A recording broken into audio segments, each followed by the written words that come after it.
పెదవే పలికిన మాటల్లోనే తీయని మాటే అమ్మ, కదిలే దేవత అమ్మ, కంటికి వెలుగమ్మ.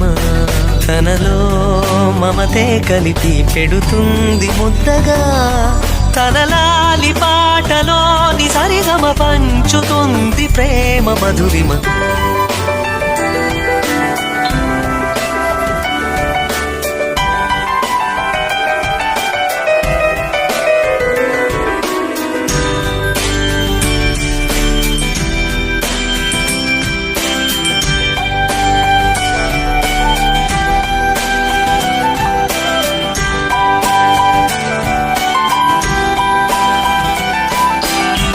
మనలోని ప్రాణం అమ్మ, మనదైన రూపం అమ్మ, ఎనలేని జాలి గుణమే అమ్మ.